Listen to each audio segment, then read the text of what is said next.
मेरे बच्चे, आज का ये संदेश तुम्हारे लिए अत्यंत महत्वपूर्ण है। इसे तुम अंत तक अवश्य सुनना। मेरे प्रिय, तुम जिस ज्ञान, रचनात्मकता, खुशी और सुरक्षा की तलाश कर रहे हो, वो इस जगत में कहीं और नहीं है, तुम्हारे ही भीतर है। स्व प्रेम का अर्थ है स्वयं को जानना और प्रेम करना, जो किसी किसी को ही आता है। सब दूसरे से ही प्रेम की अभिलाषा रखते हैं, दूसरे को ही खोजते रहते हैं।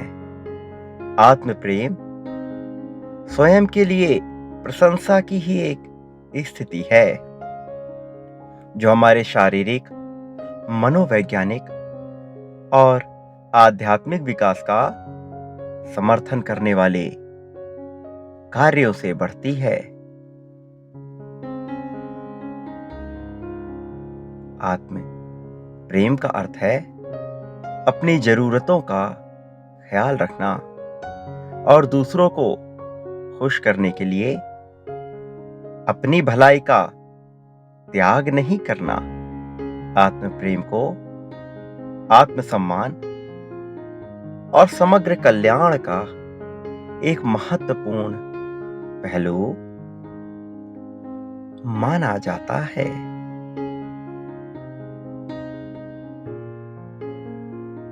आत्म प्रेम का अभ्यास मनुष्य की खुशी में वृद्धि, जीवन के साथ अधिक संतुष्टि और अधिक लचीलेपन से जुड़ा हुआ है।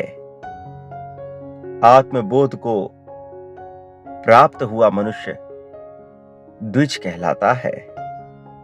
द्विज का अर्थ होता है वास्तव में वो जो 2 बार जन्म पाया हो, एक ही जन्म में 2 बार जीने वाला। एक बार वो अपनी माता के गर्भ से जन्म पाता है, जो कि अचेतन रूप से होता है, और इसे मनुष्य स्वयं नहीं करता, प्रकृति उसके लिए ऐसा करती है। जब तुम्हारा जन्म हुआ था तो तुम एक निश्चित प्रकार की मासूमियत और आनंदमयी स्वभाव के साथ जन्मे थे।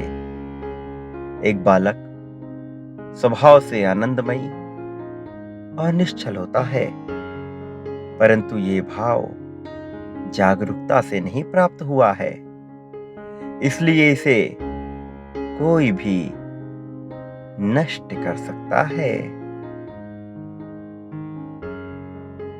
ये निश्चलता किस हद तक नष्ट होगी, ये उस मनुष्य के आसपास के वातावरण, आसपास के लोगों द्वारा उस पर डाले जा रहे प्रभावों पर निर्भर करता है।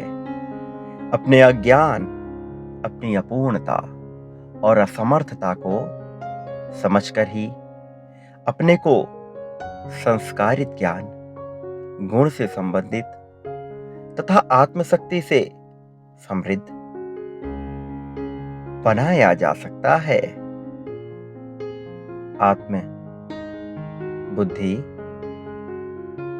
और आत्मशुद्धि आत्मज्ञानी ही कर सकता है। ये वो होता है जो सच्चाई के साथ साथ स्वयं के आत्मस्वरूप को देखे। किसी विषय को जब मनुष्य नहीं समझता तो उससे डरने लगता है। अंधेरे कमरे में जाने से पहले जिस प्रकार का भय लगता है, वैसे ही किसी काम में अनभिज्ञ होने पर उसको करने में प्रारंभ में डर लगता है, लेकिन जैसे ही मनुष्य उस कार्य को करने लगता है, वो डर मिट जाता है। अंधेरे कमरे में प्रकाश के आने से भय स्वतः ही समाप्त हो जाता है। वो चाहे सूर्य प्रकाश हो या आत्म प्रकाश, किसी बात को ना समझने से जो संदेह उत्पन्न होता है या फिर समझने पर भी स्वभाववश जो विचिकित्सा की भावना होती है,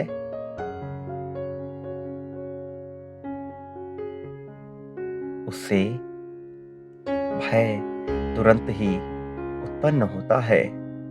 मन में शंका होने पर छोटी से छोटी वस्तु भी बड़ी लगने लगती है। संदेह से भ्रम और भ्रम से निराशा उत्पन्न होती है। चरित्र की निर्मलता से मनुष्य पथ पथ पर डरता है। शारीरिक अपराध से नहीं, मानसिक अपराध से भी उसके भय का बीजारोपण होता है। काम, क्रोध, लोभ, मोह, दंभ, स्वार्थ, घृणा, प्रतिकार की भावना और अनुचित पक्षपात से भीतर ही भीतर आत्मा कांपने लगती है।